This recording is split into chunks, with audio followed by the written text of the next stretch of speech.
Salut à tous les amis, j'espère que vous allez bien. On se retrouve aujourd'hui pour une nouvelle vidéo. On va revenir sur toute l'actualité du FC Barcelone. On va revenir sur la victoire de l'Espagne en finale de l'Euro avec une nouvelle passe décisive de Lamine Yamal contre donc une équipe quand même assez redoutable de l'Angleterre, même si dans le jeu on s'attendait à beaucoup mieux.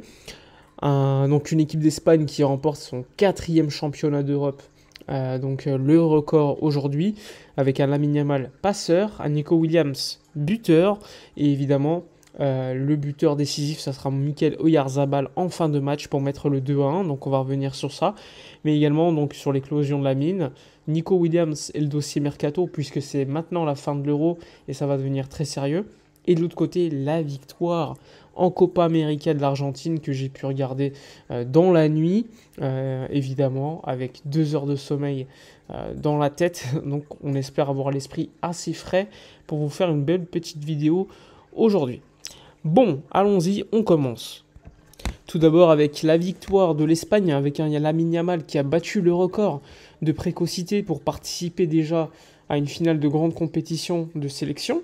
Et en plus de cela, il a battu un record, c'est celui d'être le plus jeune à être décisif lors de cette finale, puisqu'il a, à mon avis, a participé au but le plus difficile, le but qui déclenche un petit peu tout, le but qui débloque la situation, avec une belle action de Carvajal, et donc il va être servi, et la seule fois où il aura de l'espace dès le début de la seconde mi-temps, parce que la première mi-temps était assez compliquée je trouve, eh bien il va réussir à trouver Nico Williams qui va être décisif, Nico Williams que j'ai beaucoup aimé durant ce match. À part le but, je trouvais que c'était l'offensif sur le terrain qui était vraiment plus intéressant en première mi-temps, alors que c'était vraiment compliqué parce que défensivement, c'était assez solide des deux parts. Et franchement, c'était le joueur qui était un petit peu supérieur au défenseur. Et c'est lui qui va, d'une certaine manière, après la sortie de Rodri en plus, débloquer le match par son but. L'Angleterre va revenir par le biais de Cole Palmer et finalement Oyarzabal sera décisif. Lamine Yamal, avec cette victoire au championnat d'Europe, on l'a vu célébrer avec sa famille, mais également avec Gavi qui était présent, Pedri, Fermin ou encore Ferran Torres qui également sont champions d'Europe. On peut noter évidemment l'importance de Lamine qui a été élu meilleur jeune joueur de la compétition. Certains vont même dire qu'il aurait même mérité de gagner le titre de meilleur joueur de la compète aussi. Ce titre a été donc donné à Rodri qui le mérite, je pense. On va dire qu'il a plus été élu par ce qu'il représente dans cette équipe et ce qu'il apporte défensivement que par son niveau de jeu lors de cet Euro, parce que je le trouvais en dessous par rapport à City.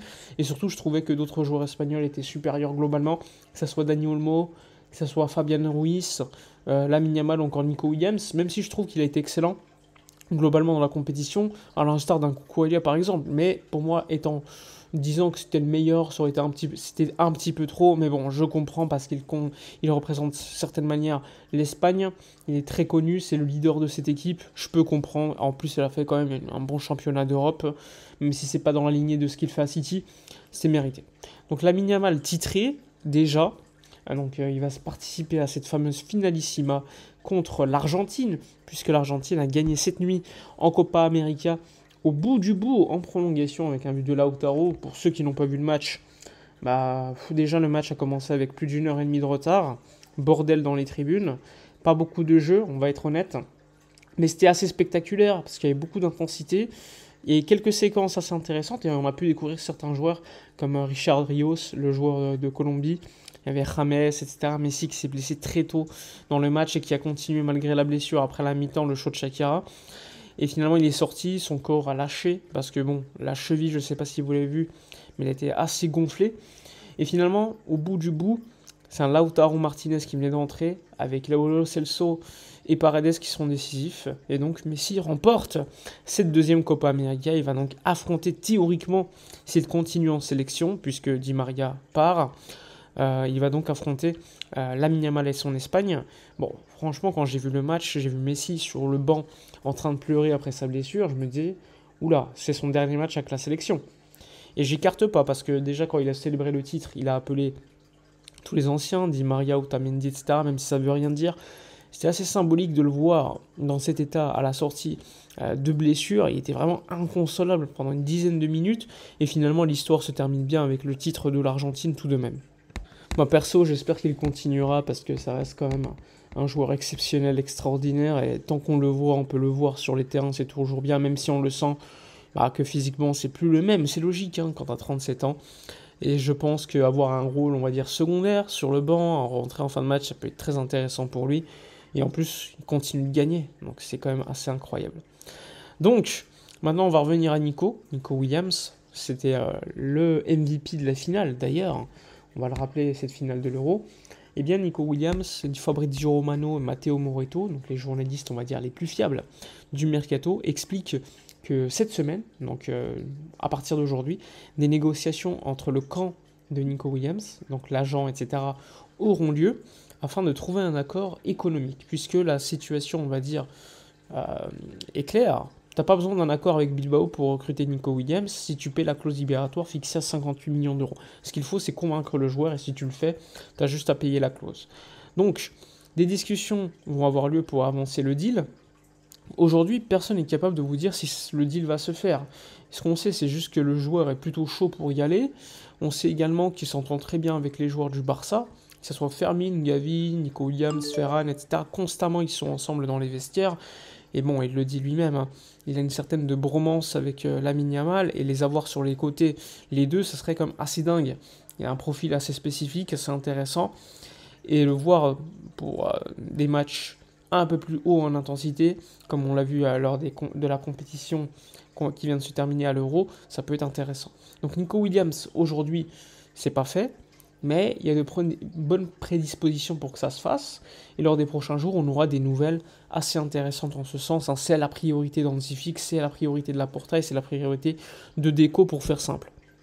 En parallèle, vu que la compétition, la Copa América s'est terminée, d'ailleurs l'Uruguay de Ronald Araujo a terminé 3e, le joueur uruguayen va revenir à Barcelone faire des tests médicaux, puisque comme vous le savez, il s'est blessé de manière musculaire, je crois que c'était au 3e match, je crois, contre le Brésil, si je ne me trompe pas, et donc il devrait se faire tester, et ainsi connaître l'étendue de sa blessure.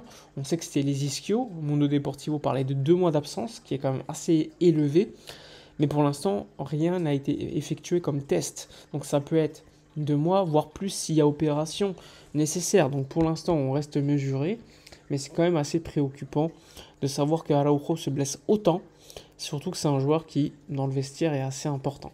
D'ailleurs, le futur du joueur n'est toujours pas réglé. On ne sait pas s'il va rester ou pas. Ses agents discutent avec des clubs anglais.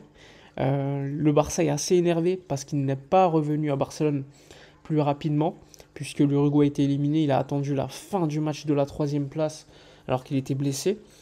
Donc c'est aussi d'autres éléments qui me font penser que la situation entre le club et le joueur n'est pas top. Même s'il veut rester, hein, mais encore une fois, comme pour Dembélé à l'époque, entre les paroles « je veux rester » et un accord économique à trouver, ben c'est les faits qui comptent. Donc pour l'instant, pas d'accord. Bref, on a fait le tour sur toute l'actualité du Barça, etc. N'hésitez pas à donner votre avis dans les commentaires, likez, commentez, partagez. Moi je vous dis à la prochaine, et d'ici là, comme d'habitude, portez-vous bien.